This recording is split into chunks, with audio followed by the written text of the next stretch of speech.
Qualquer pessoa que estude o cristianismo pela primeira vez, logo ficará impressionada com a ênfase na morte de Jesus, e particularmente com o espaço desproporcional que os evangelistas dedicam à sua última semana de vida. Os autores dos evangelhos haviam aprendido essa ênfase com o próprio Jesus. Em 3 ocasiões distintas e solenes, Jesus predisse a sua morte dizendo: era necessário que o Filho do Homem sofresse muitas coisas e fosse morto. Era necessário que isso acontecesse.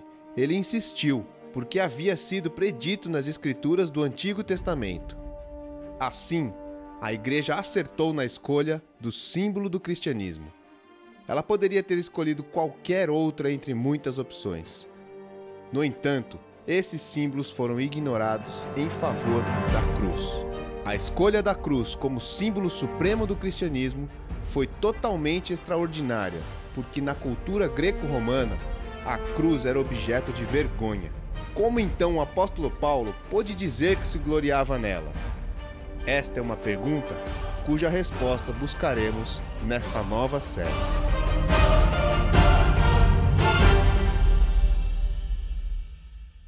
Começamos hoje a estudar ou a pensar um pouco a respeito da Páscoa. E a Páscoa é algo extremamente interessante para nós. Quando a gente pega o texto de 1 Coríntios 1,18, Paulo diz assim: pois a mensagem da cruz é loucura para os que estão perecendo, mas para nós que estamos sendo salvos é o poder de Deus. A mensagem da cruz é loucura, e eu confesso para vocês que todo ano, quando a gente chega nesse período onde a gente tem que comemorar, celebrar a Páscoa, pregar sobre a Páscoa é algo extremamente difícil. Porque para mim é lógico. É lógico porque eu tive um encontro pessoal com Jesus Cristo. É lógico porque eu sei que este Deus que a gente prega não é um Deus qualquer. É lógico porque é um Deus de relacionamento, é um Deus de vínculos, é um Deus que quer saber e poder se encontrar e ter comunhão conosco. É lógico porque Ele me encontrou, Ele conversou comigo, eu tive de fato algo muito mais do que o simples compreensão teológica ou uma compreensão racional. Foi de fato uma amizade, um vínculo, um encontro com Ele. E eu continuo dizendo que quem não tem um encontro com Deus, é impossível caminhar ou viver essa jornada de Deus. O encontro é pessoal, sou eu e Deus, é você e Deus, e depois nós fazemos parte de uma comunidade, mas ele começa com um encontro pessoal. Pois bem, falar da cruz de Cristo, ela faz sentido para mim, mas eu tenho certeza que muitos acham que isso é loucura. Afinal de contas, pregar um Deus que veio, um homem que não era simplesmente um homem, mas era um Deus encarnado no nosso meio, ele morre e ao terceiro dia ressuscita. Quer dizer, você vai conversar com alguém a respeito disso, os caras vão falar que isso é uma fábula judaica, que isso se espalhou pelo mundo inteiro, mas na verdade crer nisso é muito difícil, é muito simples, é muito, seja lá o que for, é algo que serve para manipular as pessoas, para trazer as pessoas na rédea curta, mas é algo que não faz sentido nos dias atuais. Concordo. Não faz sentido para aqueles que nunca tiveram um encontro pessoal com Jesus Cristo. Aqueles que tiveram, faz todo o sentido do mundo. Ele é o poder de Deus para aqueles que estão sendo salvos. Pois bem, como é que a gente pode olhar para a cruz de Cristo e olhar para a Páscoa e tirar algumas lições disso? Olhar para a cruz de Cristo nos faz, primeiro, querer pensar a respeito da própria proposta ou do projeto da cruz. Qual era o propósito da cruz? Se eu e você pensássemos o que a cruz significava, é que o propósito, o tempo todo, era a própria cruz. Leia comigo alguns textos da Bíblia onde apontam para isso. Primeiro, o próprio Jesus sabia que o seu propósito era a cruz desde o seu nascimento. Em Lucas 2,49 diz assim: ele perguntou, ele Jesus, por que vocês estavam me procurando? Não sabiam que eu devia estar na casa de meu pai? Era costume naquela época a família vir ou sair da onde estava, ir para Jerusalém e ali celebrar a Páscoa. E a família de Jesus fez exatamente isso. Eles foram a Jerusalém, eles celebraram a Páscoa e eles retornaram à sua casa. No retorno à sua casa, José e Maria pegaram as cuias todas e levantaram e falaram, vamos embora. E eles foram embora, eles perceberam que Jesus não estava ali com eles. Na princípio eles acharam que Jesus estava com algum familiar, e depois de um tempo foram procurar Jesus e eles não estavam ali, falaram, peraí, vamos voltar a Jerusalém e ver se esquecemos o menino lá. E eles voltam a Jerusalém e encontram Jesus sentado numa sinagoga, discutindo com os mestres da lei daquela época, e diz que ele questionava bastante, perguntava bastante, e o que acontecia era que aquelas pessoas ficavam impressionadas com o conhecimento, a sabedoria e a postura de Jesus. E como boa mãe e como bom pai, quando veem que o filho não está com eles, e começa a procurá-lo, não está ali, e aí não está no meio da sua família, voltam para Jerusalém, e o menino está sentado no meio da sinagoga, não acompanhava a família, eu creio que Maria, José deve ter entendido tudo isso, é coisa da idade, é moleque, mas mãe é mãe, e ela teceu um discurso a Jesus. Por que você não está com a gente? Moleque, você pensa o quê? Você é dono do seu nariz? Você nunca foi, você tem que caminhar com a gente, onde já se viu? Vai apanhar 3 dias de castigo, está sem iPhone, sem iPad, sem celular, sem uma série de outras coisas, acabou para você, a casa caiu. E a resposta de Jesus foi, por que vocês estavam me procurando? Não sabiam que eu devia estar na casa de meu pai? Jesus chega com pouca idade, dizem que ele tinha aproximadamente 12 anos aqui, e nessa pouca idade ele chega e diz, escuta, o meu negócio não é com vocês. Eu tenho um propósito. Eu nasci sob um projeto pré-determinado, direcionado, e eu tenho que cumprir esse projeto. E este projeto não é cumprir a vontade de vocês, mas é a vontade do meu Pai. Portanto, o que eu quero que vocês saibam é que eu nasci e tenho um propósito a cumprir. A gente sabe pouco a respeito da adolescência de Jesus, e na verdade o único texto que a gente tem é este, e a gente não pode formular grandes coisas em cima desse texto, a não ser a convicção clara de que Jesus tinha um propósito a seguir, que era cumprir a vontade do seu Pai. Pois bem, ele nasceu com um propósito. Ele falava abertamente deste propósito, Marcos 8:31. Então ele começou a ensinar-lhes que era necessário que o Filho do Homem sofresse muitas coisas e fosse rejeitado pelos líderes religiosos, pelos chefes dos sacerdotes e pelos mestres da lei, fosse morto e 3 dias depois ressuscitado. Ele falou claramente a este respeito. Ele não tinha dúvidas, ele não tinha problemas, ele não tinha máscaras, ele não tinha nada, ele simplesmente comunicava abertamente, claramente, a respeito do seu propósito para quem quer que estivesse ao lado dele. Ele chamava os seus discípulos e dizia, eu nasci com um propósito, debaixo de um projeto, eu tenho uma jornada a seguir, eu tenho um caminho a traçar, o caminho é este, eu estou falando abertamente para vocês deste meu propósito. Ele não foge em nenhum momento do seu propósito. Aproximando o tempo em que seria levado aos céus, Jesus partiu resolutamente em direção a Jerusalém. Ele sabia que o tempo estava chegando. E porque o tempo estava chegando, quando o seu tempo, o tempo de Jesus era claro, ele sabia o que ele tinha que enfrentar. E ele não foge do seu propósito, ele parte resolutamente, ele não procrastinou. Ele não precisou ir ao Celebrando e frequentar o grupo de procrastinação para poder assumir o seu compromisso. Ele já sabia e tinha decidido, assumido o compromisso de ir em direção aonde ele precisava ir para cumprir o seu propósito. E por fim, o que ele faz é que ele esclarece o propósito. Ele poderia muito bem estar falando abertamente, dizendo, gente, eu tenho um propósito. Mas qual é o propósito? Um propósito. Mas qual é o seu propósito? Eu tenho um propósito. Fiquem cientes de que a minha vida não é qualquer coisa assim tão simples. Eu tenho um propósito, mas qual? Um propósito. No final vocês verão.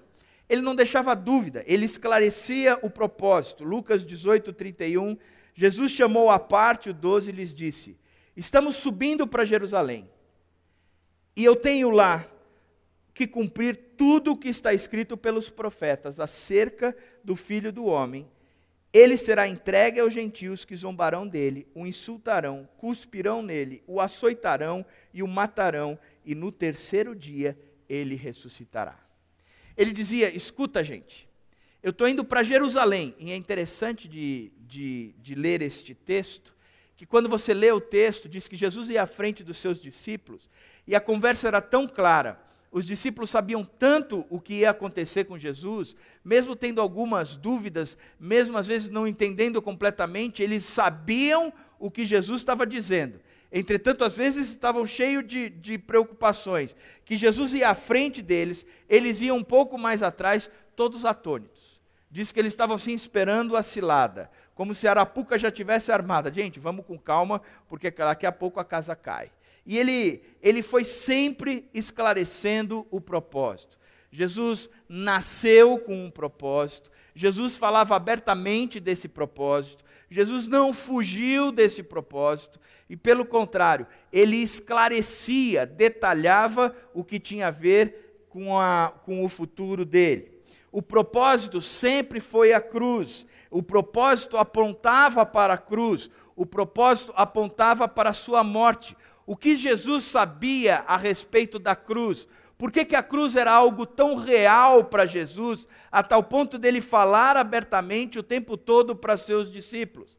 A primeira característica que a gente pode entender é que a hostilidade da liderança judaica era tão forte e tão presente que ele sabia que o seu tempo já estava predeterminado por causa disso. Então os fariseus saíram e começaram a conspirar com os herodianos contra Jesus sobre como poderiam matá-lo. Jesus, ele tinha uma artimanha interessante.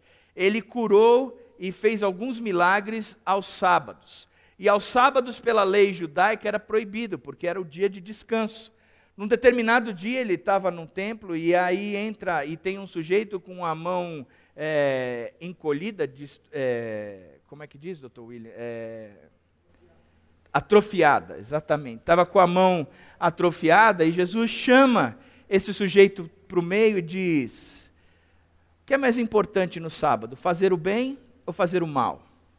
Diz que ninguém respondeu. E Jesus, irado, porque ninguém respondeu, ele chega e fala assim: você está curado. E o sujeito fica curado. E porque ele estava curado, diz a Bíblia que os fariseus, a cúpula religiosa daquela época, saíram e começaram a conspirar com os herodianos contra Jesus, sobre como poderiam matá-lo. Jesus estava ciente de que o ódio contra ele estava sendo levantado.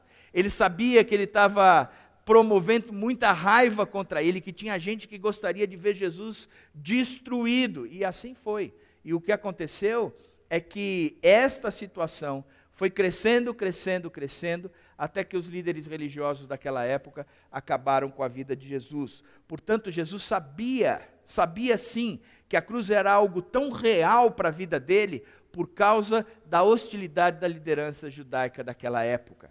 A segunda característica é que Jesus sabia as promessas contidas no Velho Testamento. Lucas 18:31, Jesus chamou à parte os 12 discípulos e lhes disse: estamos subindo para Jerusalém para cumprir o propósito e tudo o que está escrito pelos profetas acerca do Filho do Homem se cumprirá. Tudo. Jesus sabia que haviam profecias em consideração ou a respeito do Messias.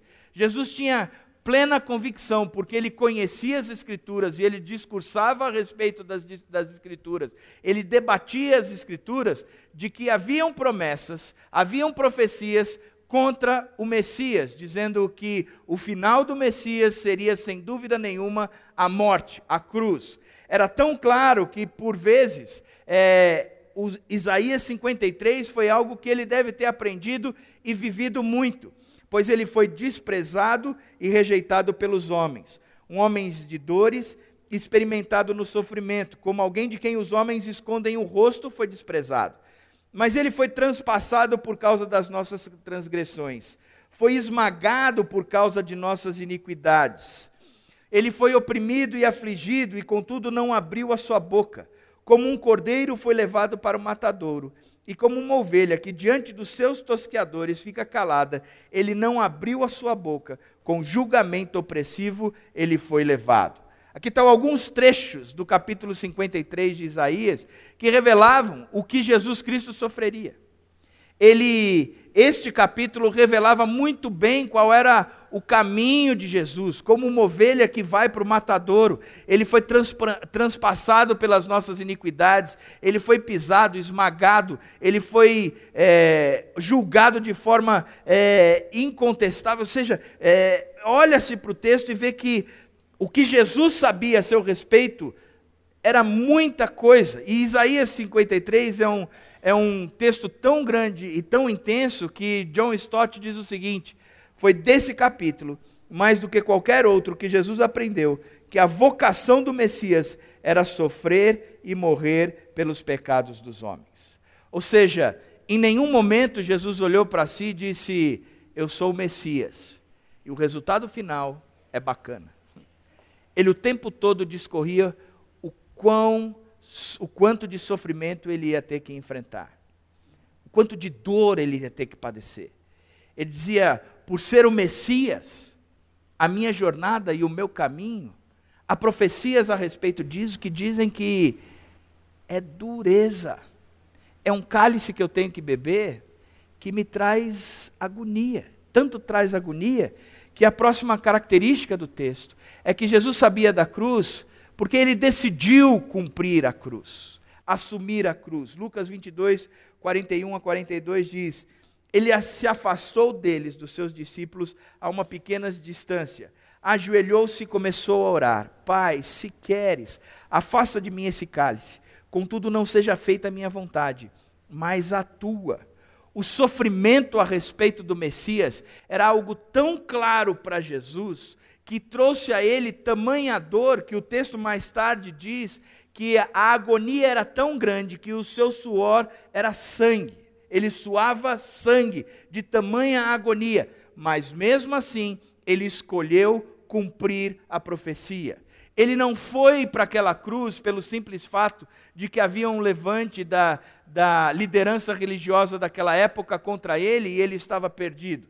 Ele não foi simplesmente para a cruz porque haviam promessas a respeito dele no Velho Testamento. Ele foi para a cruz de forma deliberada. Ele resolveu ir, ele assumiu ir, ele escolheu ir. Filipenses diz que ele se esvaziou sendo Deus, ele se esvaziou à forma de homem, e sendo homem, se esvaziou na forma de servo, e se tornou obediente até a morte, e morte de cruz. Foi uma escolha, foi uma opção feita, foi um compromisso assumido. Eu quero me esvaziar, eu quero me tornar como um homem, eu vou me tornar não só como um homem, mas como um servo obediente, e eu irei até a morte e morte de cruz. Portanto, ele sabia da cruz porque ele escolhera a cruz. Ele sabia da cruz porque ele havia decidido pela cruz. Ele sabia da cruz porque ele havia tomado a decisão de seguir aquele duro caminho que o tempo todo ele sabia que era difícil, a tal ponto de dizer: Pai, eu não quero beber esse cálice, mas aqui não está em jogo a minha vontade. A minha vontade é fazer o que o Senhor quer. Então, se possível for, afasta de mim esse cálice, mas não a minha vontade, a sua vontade seja feita, porque eu escolhi seguir a tua vontade. O que Jesus sabia da cruz era isso. O que o Novo Testamento fala da cruz. Quando a gente vai para o Novo Testamento, a gente pode estudar algum dos pregadores ou dos apóstolos. Pedro prega a respeito da cruz e prega sempre. Em Atos 2:23, o primeiro grande discurso de Pedro, este homem, Pedro diz, lhes foi entregue por propósito determinado e pré-conhecimento de Deus, e vocês, com a ajuda de homens perversos, o mataram pregando na cruz. Eu sou louco por esse texto. Pedro caminhou com Jesus durante 3 anos, e durante 3 anos ele experimentou das coisas de Jesus, ele viu o que Jesus era capaz de fazer, viu multiplicação de pães, de peixe, andou sobre as águas, afundou sobre as águas, foi resgatado das águas, cortou a orelha, fez um monte de coisa, até que lá para as tantas ele diz: Senhor, o Senhor sabe que esse caminho que o Senhor está trilhando aí de cruz, que vai terminar em morte, o Senhor não está sozinho não, pode contar comigo, cara, tamo junto, hashtag. Tamo junto. Tamo junto. Aí Jesus disse: Pedro, tu não sabe o que está falando, cara. Você não sabe. Tanto não sabe, que eu quero criar aqui uma hashtag o galo cantou. Na hora que o galo cantar, você vai se ligar no que eu estou falando.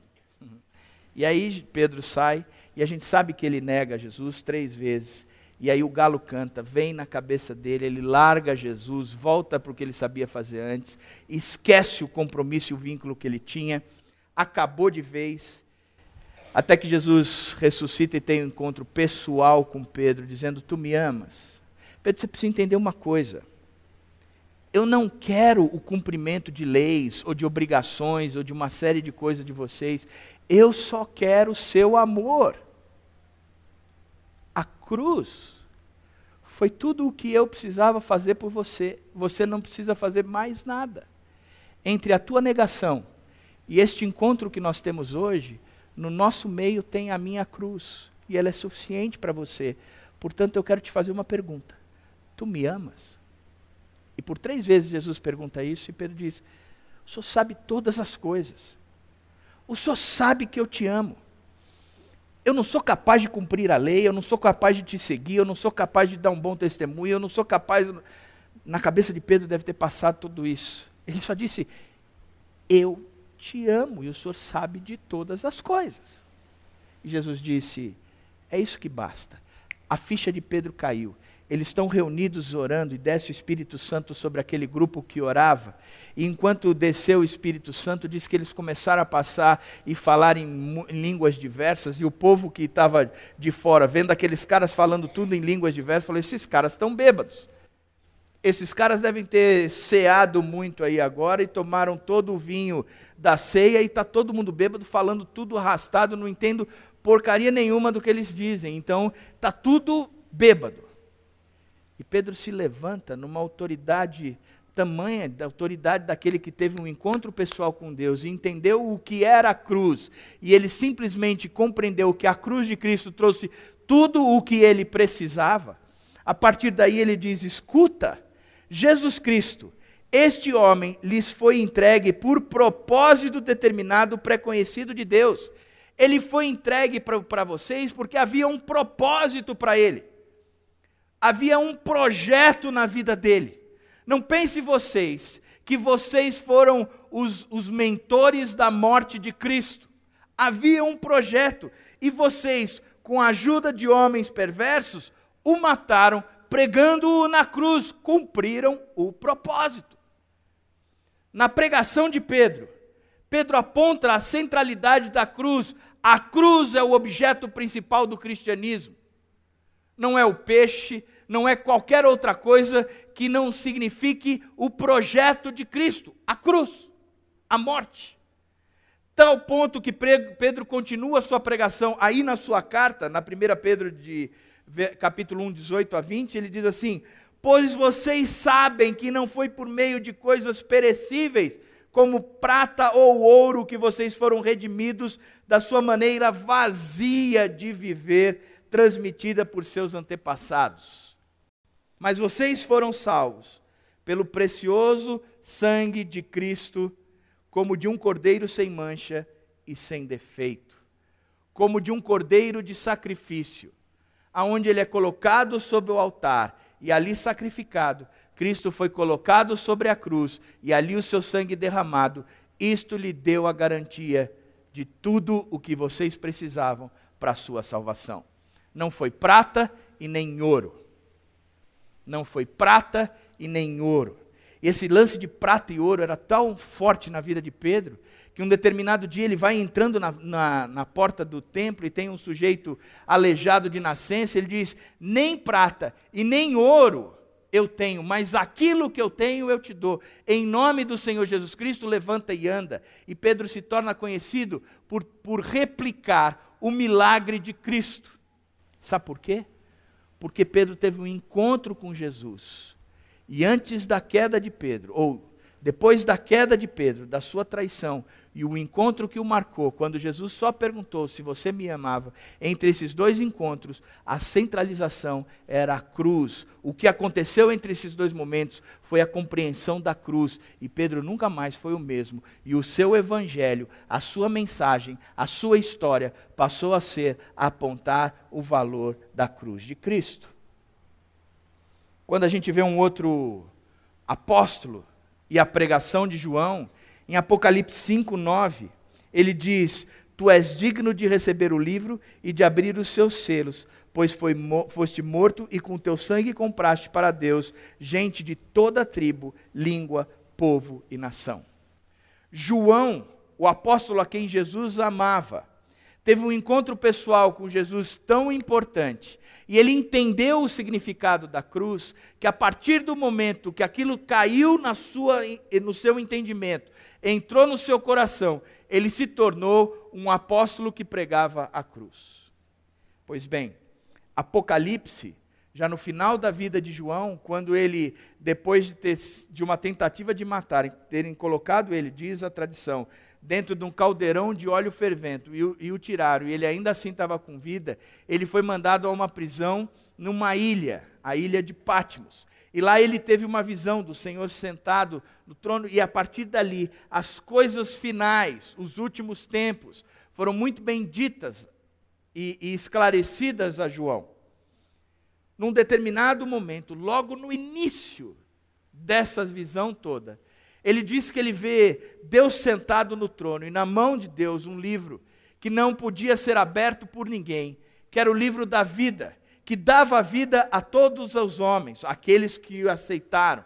E diz que não tinha ninguém ali. João está olhando tudo aquilo, ele fica aflito dizendo, não há ninguém com autoridade para abrir este livro.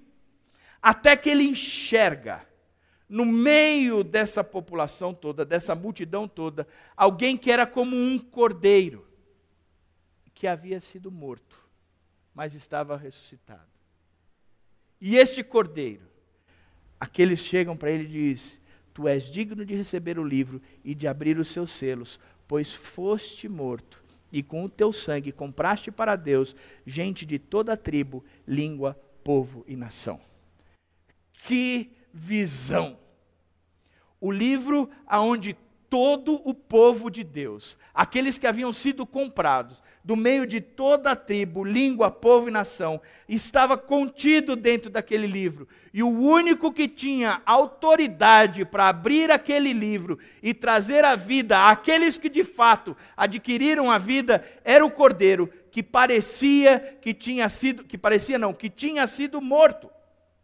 Ele diz, João, o centro, a autoridade, o que dá a Jesus, o Cordeiro de Deus, que tira o pecado do mundo, o que dá a ele, a esta autoridade, é o fato dele ter sido morto, e morto numa cruz. Portanto, a centralidade da pregação de João continua sendo a cruz.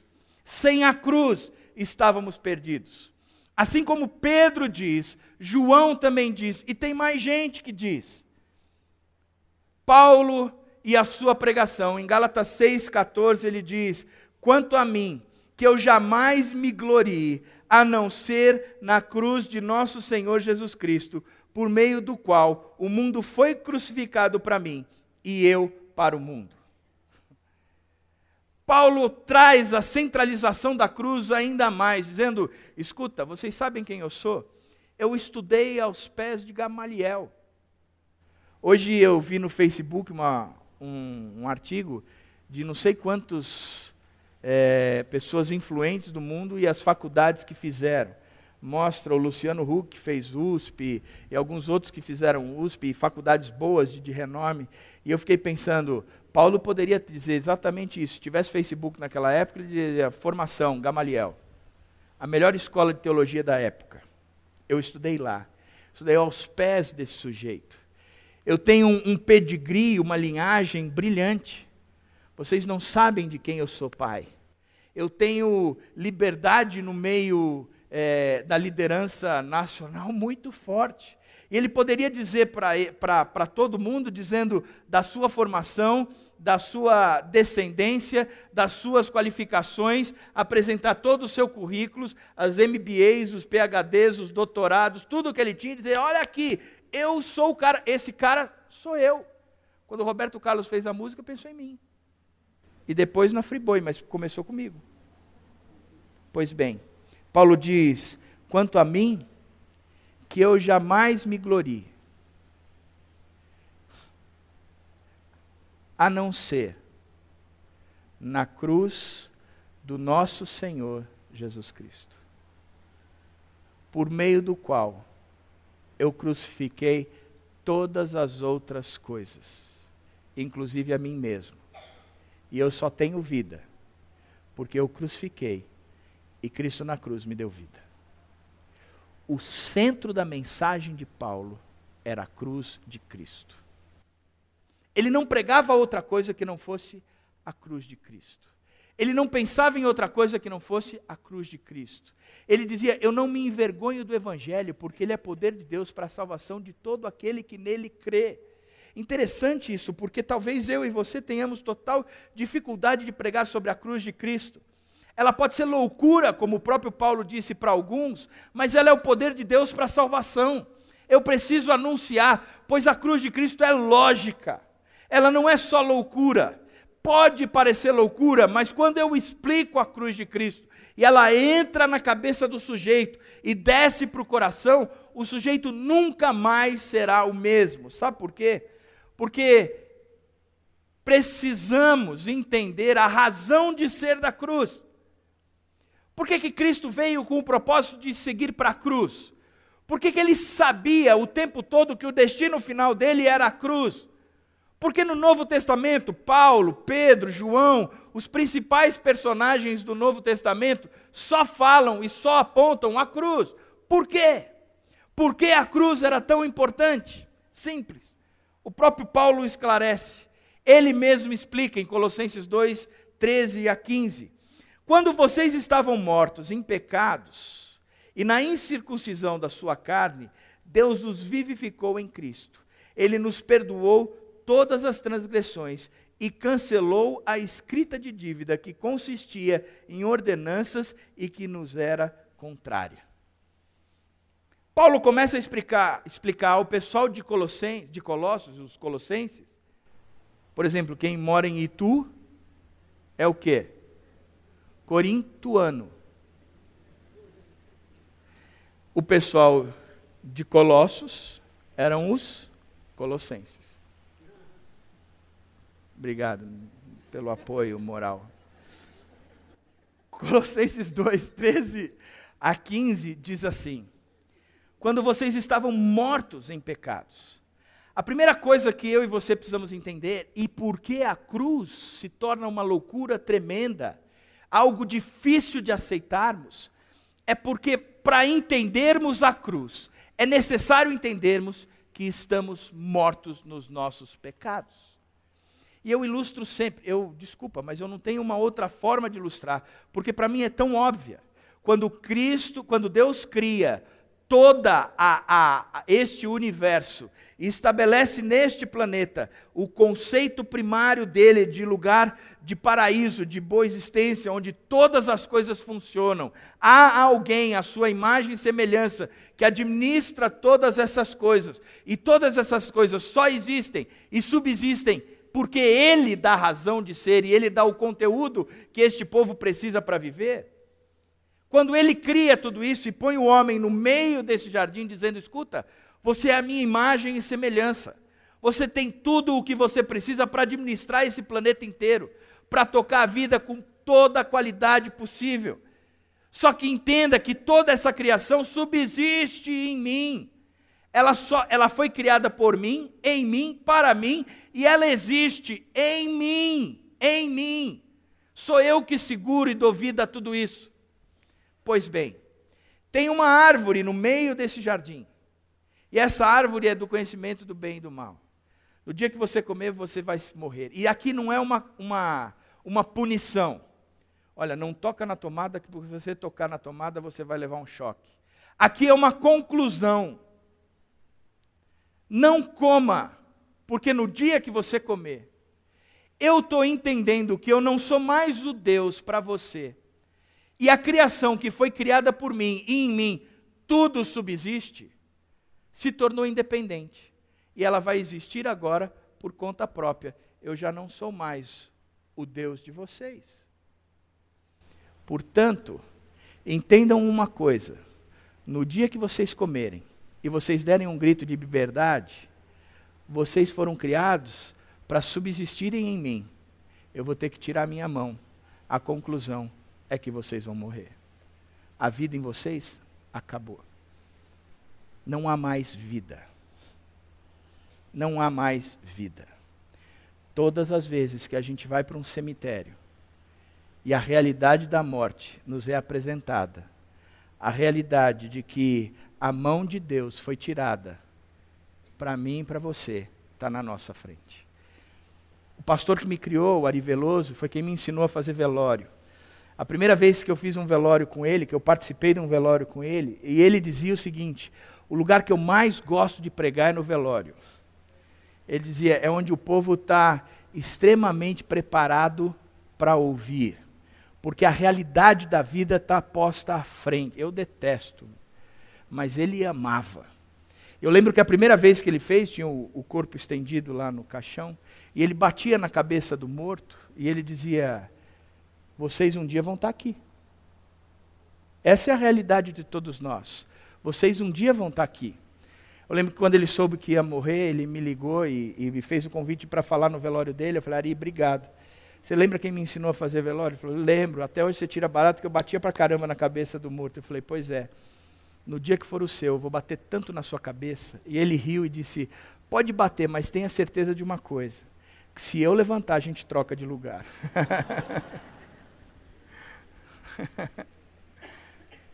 Agora, essa é a realidade. Um dia eu vou estar lá.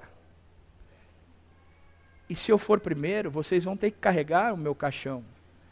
E o meu pedido é que carreguem sem a mesinha, a cadeirinha, para saber quanto eu peso mesmo.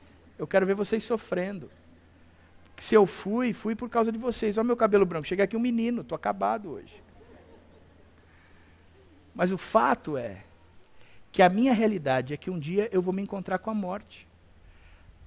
A tua realidade é um dia você vai encontrar com a morte. E a morte continua sendo o apelo que existe de que Deus teve que tirar a mão. Porque o homem deu um grito de independência dizendo, eu não preciso mais do Senhor, eu toco a minha vida porque eu quero tocar a minha vida.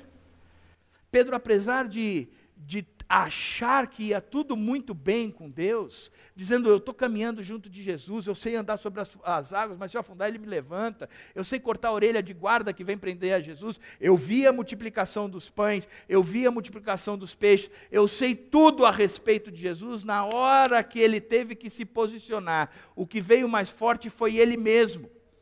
Eu quero salvar a mim mesmo, eu quero tocar a minha própria vida, eu não conheço esse Jesus. E por 3 vezes ele negou. Quando o galo cantou, ele lembrou do acordo e disse, eu não consigo mesmo, eu não consigo mesmo. E o texto diz, o que consistia em ordenança e que nos era contrária.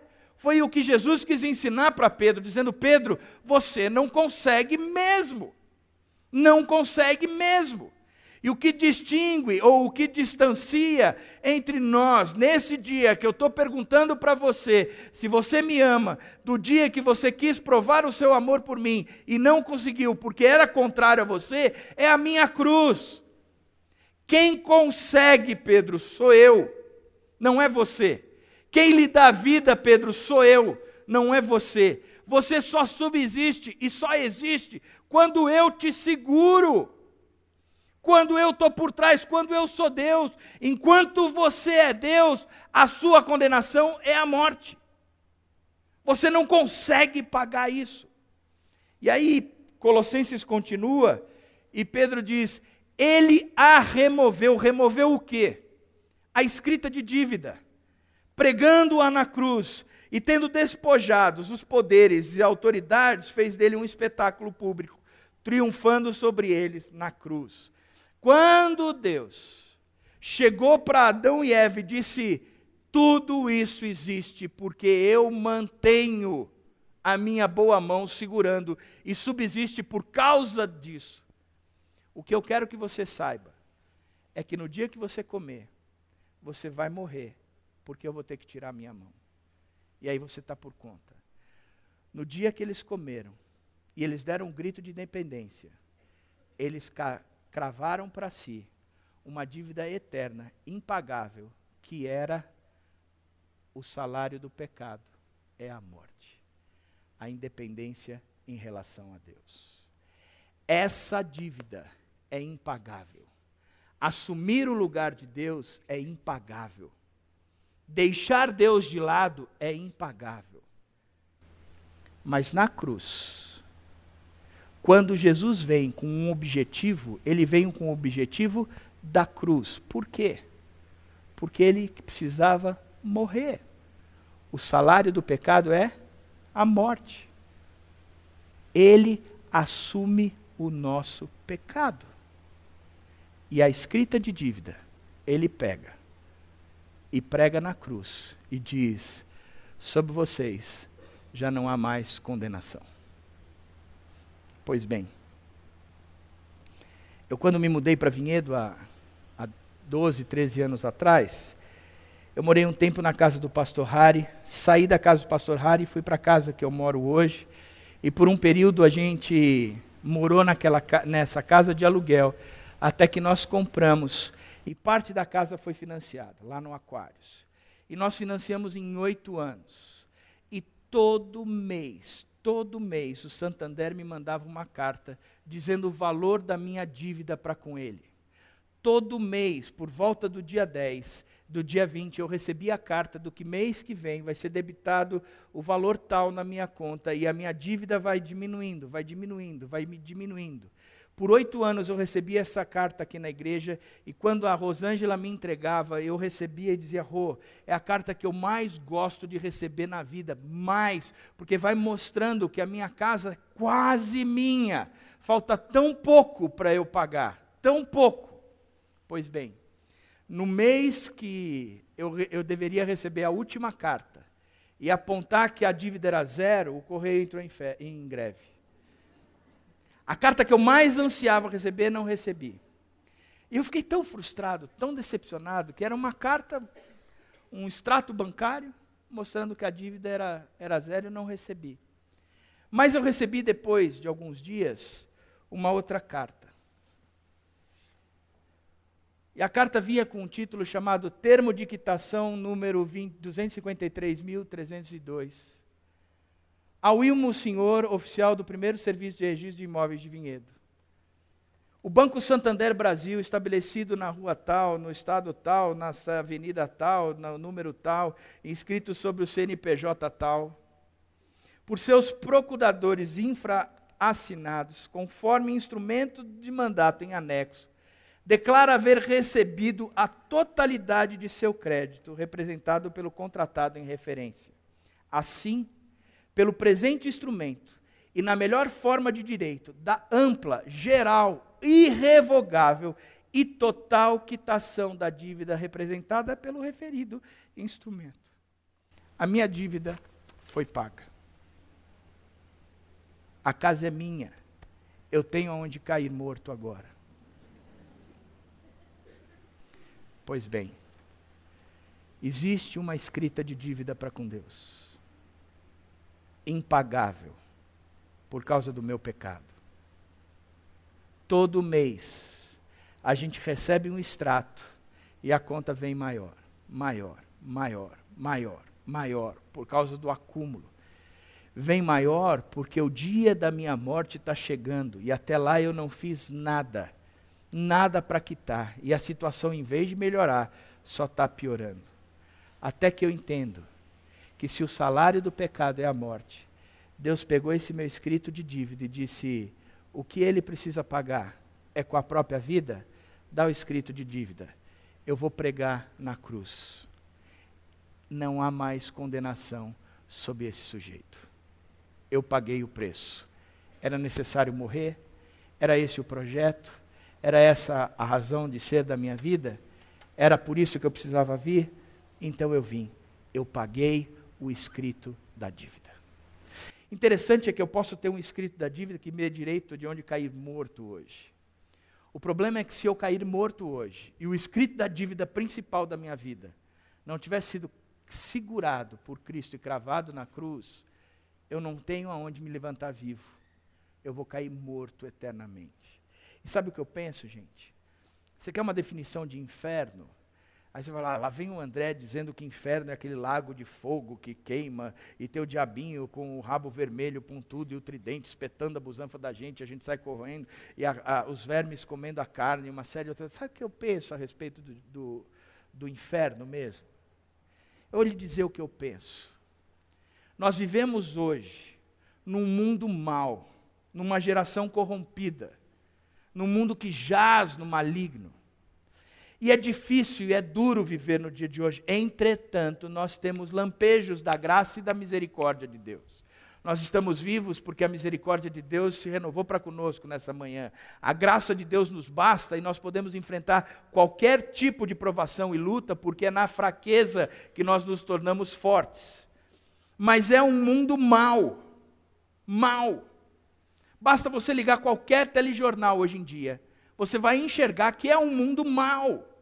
Pois bem, tira a graça e a misericórdia. Os lampejos de Deus neste mundo mau. Eu não quero estar nesse lugar. Eu não quero estar nesse lugar. Eu não quero. Mas o que eu posso fazer? Nada. A não ser entender que Cristo fez por mim. Eu não sei se você entendeu ainda. Mas o conceito é de quem é Deus. Enquanto eu tento fazer qualquer coisa para obter a minha salvação, enquanto eu continuo tentando fazer alguma coisa para ter vida, correndo atrás de coisas, estruturas e uma série de aquisições, de benefícios, dizendo eu preciso ser, ou eu preciso ter alguma coisa, eu preciso qualificar-me, eu preciso melhorar, eu preciso evoluir, eu preciso progredir, eu preciso. Enquanto eu estiver falando isso, eu continuo sendo aquele que traz para si toda a responsabilidade da sua salvação. Mas quando eu entendo que eu não posso nada, que não tem como eu obter vida, a não ser entendendo, única e exclusivamente, que Jesus Cristo me dá a vida, porque Ele obteve a vitória sobre a morte, porque Ele morreu por mim, aí eu passo a ter vida. Qual foi a diferença entre o Pedro no dia que o galo cantou e o Pedro no dia que Jesus perguntou para ele, Pedro, tu me amas? A compreensão de Pedro de que ele não podia fazer nada por Jesus e ele só precisava entender que Jesus já havia feito tudo e que Jesus o amava daquele jeito e ele esperava que Pedro o amasse e seguisse o caminho que ele traçou para ele. Só isso, nada mais. Interessante, porque quando eu compreendo isso, eu entendo que no mundo eu passo por muitas lutas, por muitas dificuldades, por várias aflições. O mundo é mau, está cheio de situações complicadas, mas nenhuma dessas circunstâncias ainda fugiu da mão de Deus e nem fugirá da mão de Deus. Ele continua no controle. Que todas as coisas são capazes de cooperar para o bem daqueles que amam a Deus. Que eu vivo o projeto de Deus para a minha vida. Significa que eu só preciso descansar em Deus. Descansar, Senhor, eu te amo. Eu te amo. Porque o Senhor me amou tanto, que o Senhor veio com o objetivo final, seguir até a cruz e assumir a morte no meu lugar. Só isso. Só isso. O Senhor fez tudo o que era preciso ser feito. O Senhor cumpriu o seu projeto para comigo, o seu propósito para comigo. Está feito. Qual foi a última palavra de Jesus Cristo na cruz? Está consumado. It's done. Nada mais precisa ser feito. E ele entregou o seu Espírito, carregando sobre si, no madeiro, todos os nossos pecados e todas as nossas transgressões. Que Deus! Que Deus! Por isso que eu acredito que quando nós nos encontrarmos com Deus, a pergunta que Ele vai fazer nunca será: você acreditava que eu, Jesus Cristo, era o Filho de Deus encarnado, que eu morri naquela cruz e ao terceiro dia ressuscitei por você? Eu creio que a pergunta que Ele fará é: você acreditava que eu te amava tanto, tanto, tanto, tanto, que eu fui à cruz porque eu te amava? Mas eu não fui à cruz simplesmente para pagar preço, mas que nós pudéssemos caminhar em amor, porque a pergunta que eu tenho a fazer por você hoje é: você me ama? Você me ama?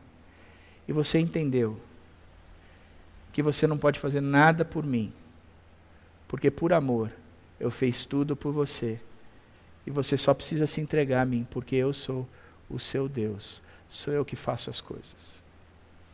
Todas as coisas foram criadas por mim, para mim, em mim, e nele e em mim tudo subsiste. Sou eu que seguro. Você acreditava nisso? Você acreditava? Eu creio que essa é a pergunta maior de Deus por nós.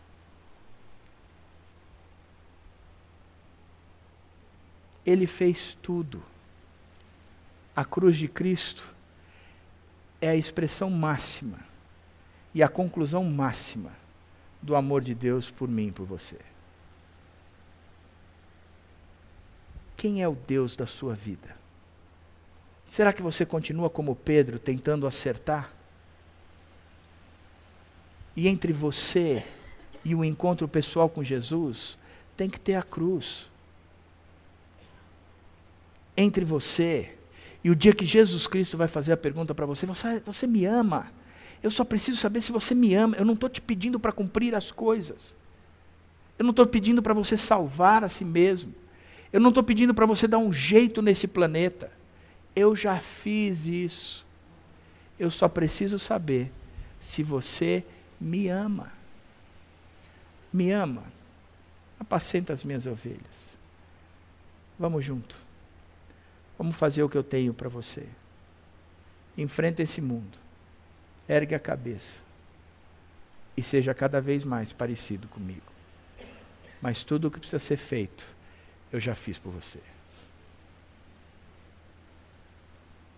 Tem um hino antigo que diz que quando terminar essa vida e lá no céu eu chegar, e na multidão, não lembro direito como é, na multidão dos santos, o pessoal me perguntar por que é que eu estou aqui, o que direi? Foi graça, irmão. Superabundante graça. Porque aonde abundou o pecado, superabundou a graça de Deus. Interessante que a partir daí, nenhum discípulo, apesar da cruz, do madeiro, ser um lugar de vergonha, onde só ia para a cruz, para o madeiro, quem havia cometido uma fraude capital, ferido alguma lei absurda, só ia os piores é que iam para a cruz.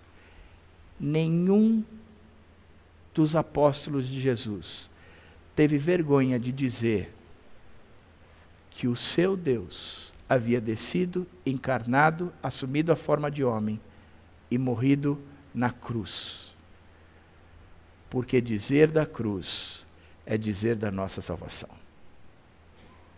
Não é motivo de vergonha. Vergonha é continuar longe da cruz de Cristo. Vergonha é continuar longe da cruz de Cristo.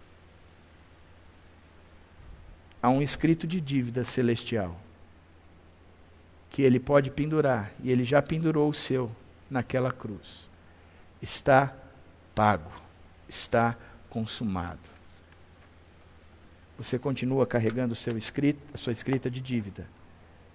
Ou você já aceitou o que Cristo fez na cruz por você? Os vencedores cantavam uma música que dizia: ao pé da cruz depositar todo o meu fardo, pesado e árduo. Enquanto você não chegar ao pé da cruz e depositar todo esse fardo de querer administrar a própria vida, sem conseguir o resultado que você espera, sem poder cumprir o testemunho a respeito do próprio Jesus Cristo, de seguir a Cristo, sem achando que você consegue por si só, enquanto você não tiver esse encontro pessoal com Cristo, e esse encontro pessoal começa na cruz dele, você continua carregando um fardo pesado e árduo.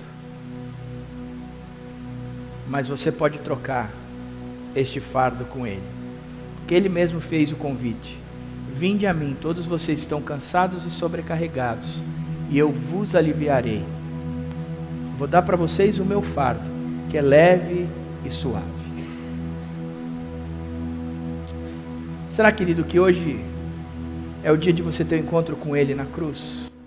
De você entender: Senhor, eu não deveria ter carregado isso por muito tempo, eu não tenho como ser o autor da minha própria vida, a não ser entender que o Senhor deu a sua própria vida, morreu por mim naquela cruz, para que eu tenha vida.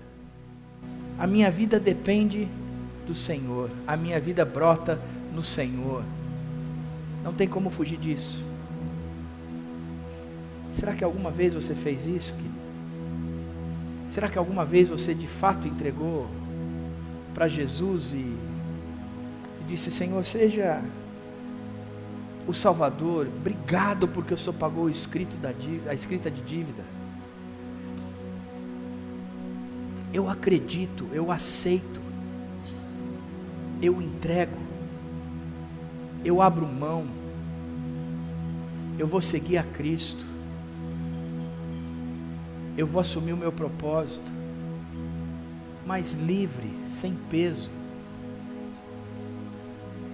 porque o Senhor é Deus e não eu, porque o Senhor é o Pai e não eu, porque o Senhor é quem dá vida e não eu, porque é através do Senhor que do meu interior fluem rios de água viva, porque eu não sou capaz disso, eu não sou capaz nem mesmo de cumprir as mínimas ordenanças, mas o Senhor é capaz, porque aí eu entendo que quando é que eu sou fraco, é que eu sou forte. Eu entendo que o seu poder se aperfeiçoa na fraqueza. Eu entendo quando eu dou o grito de falência, dizendo: eu não posso, eu não consigo, não há poder e autoridade em mim.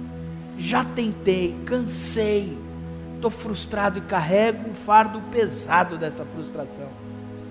É quando eu chego aos pés da cruz que eu entendo quem eu sou, e eu entendo o seu amor por mim. Será que você já fez isso? Você já teve um momento assim? De confessar com a tua boca o que o seu coração está crendo? Que você verdadeiramente é filho de Deus. Você está publicamente dizendo: Senhor, eu não sou nada, nada, nada, nada. Eu não consigo trazer sobre mim ou para mim a salvação, mas o Senhor pode, e o Senhor já deu. Este é um encontro pessoal, tem que começar por aí. A partir daí, Ele vai te orientar, como Ele orientou a Pedro. Ele vai caminhar com você, como Ele caminhou com Pedro. Ele vai dirigir a você, como Ele dirigiu a Pedro. E você vai poder dizer como o próprio Pedro um dia: nada mais vale na minha vida.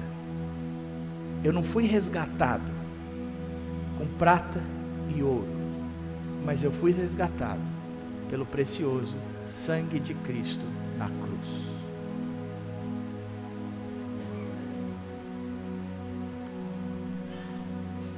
Você vai poder dizer, como o próprio Paulo disse: aquele que não poupou nem mesmo o seu próprio filho, não nos dará nele graciosamente todas as outras coisas? Por isso, quem poderá nos acusar? Quem poderá levantar contra nós qualquer tipo de acusação? Quem poderá nos separar do amor de Cristo que está de Deus que está em Cristo Jesus, o nosso Senhor?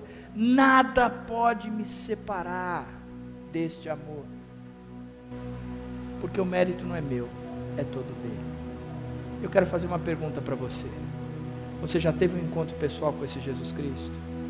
Você já confessou Ele com a tua boca? A Ele com a tua boca? O que o teu coração tem crido? Se você gostaria de fazer isso hoje, eu queria que você levantasse uma das tuas mãos, porque eu quero orar por você. Mas levanta dizendo assim: eu quero dizer, de fato, e agora, entregando a minha vida a Jesus, Ele é o Senhor da minha vida. Tem alguém que gostaria de fazer isso? Mas levanta a sua mão com ousadia. Deixa de ser medroso. Diga: eu quero, eu quero, eu quero. É a minha oração, Deus, é por esse povo que levantou as mãos agora. Que o Senhor venha agora sobre cada um deles. E que o teu Espírito testifique com o Espírito de cada um deles, que eles são verdadeiramente filhos de Deus. Que o Senhor transforme por completo, como o Senhor transformou a Pedro. Que o Senhor dê a eles um sentido e um significado de vida, como o Senhor deu a Pedro, aquele cara que saiu frustrado, que abandonou a jornada de tentar seguir a Deus, de poder acompanhar a Deus pelos próprios esforços, abandonou tudo isso para voltar à vida antiga dele, até que o Senhor se encontrou com ele novamente. Eles nunca mais foram o mesmo. Por isso, Pai, vai na vida de cada um desses agora e testifica com teu Espírito, Senhor, dizendo: escuta, vocês verdadeiramente são meus filhos agora. Vamos caminhar juntos, vamos ser juntos, vamos estar juntos, vamos viver juntos. Em nome do Senhor Jesus, que eu quero te abençoar agora, em nome do Senhor Jesus Cristo. Queria te convidar a cantar um pouco mais, de prestar atenção na letra do que o Patrick vai falar, e cante com o coração a vitória em Cristo Jesus. Deus, que grande amor, morto por mim numa cruz, réu sem acusação, teu sangue me trouxe o perdão. É muito pra compreender o amor que restaura meu ser.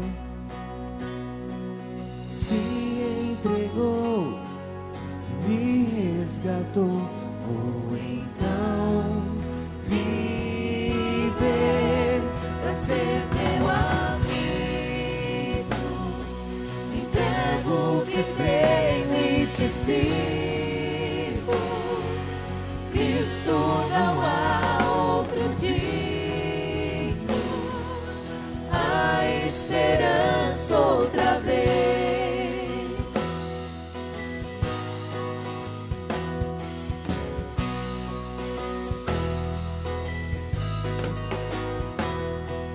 Sim, Cristo venceu.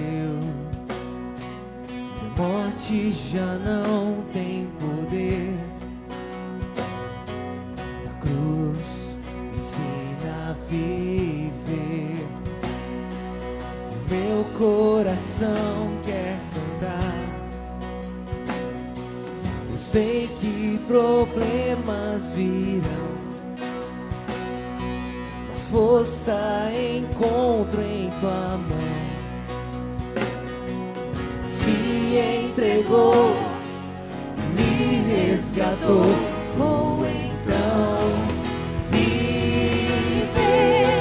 pra ser teu amigo. Entrego o que tenho e te sigo. Cristo, não há outro digno. A esperança outra vez. Pra ser teu amigo, entrego o que tenho e Cristo não há outro digno, a esperança outra vez.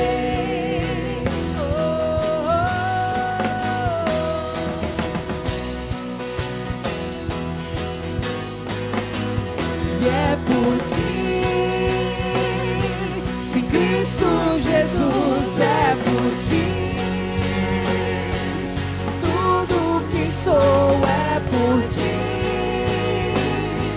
porque me amou, vou então viver pra ser teu amigo. Entrego o que tenho e te sigo. Cristo não há outro digno, a esperança outra vez, pra ser teu amigo. Entrego o que tenho e te sigo. Cristo não há outro digno, a esperança outra vez, esperança outra vez.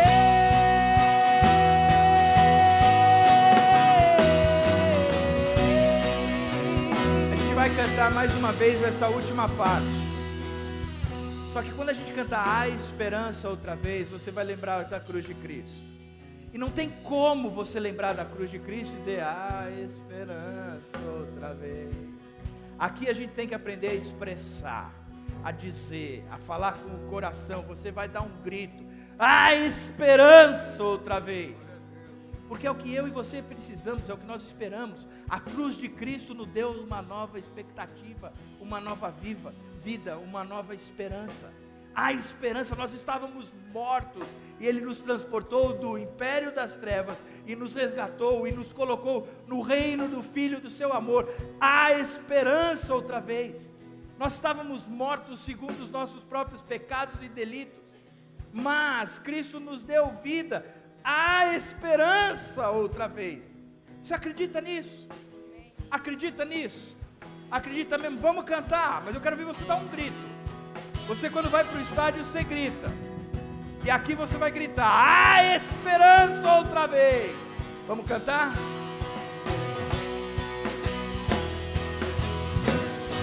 Pra ser teu amigo, entrego o que tenho e te sigo. Cristo não há outro digno, a esperança outra vez. Agora só a igreja. Pra ser teu amigo,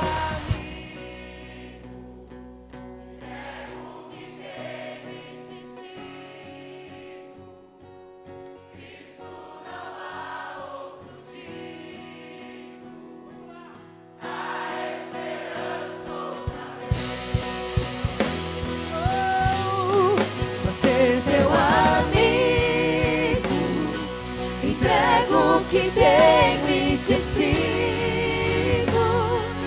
Cristo não há outro digno, a esperança outra vez,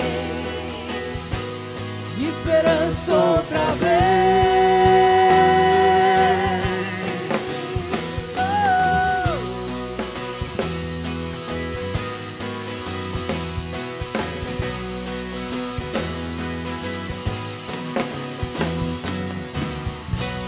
Queria terminar dizendo que há esperança outra vez. Muito obrigado, Jesus, muito obrigado pelo seu amor que nos constrange. Amor esse dado e demonstrado ainda quando nós éramos pecadores, e o Senhor foi à cruz por nós. Obrigado porque a nossa vida de pecado, a condenação do pecado, a multa pela transgressão, a escrita de dívida o Senhor carregou naquela cruz, e por isso há esperança outra vez, Pai.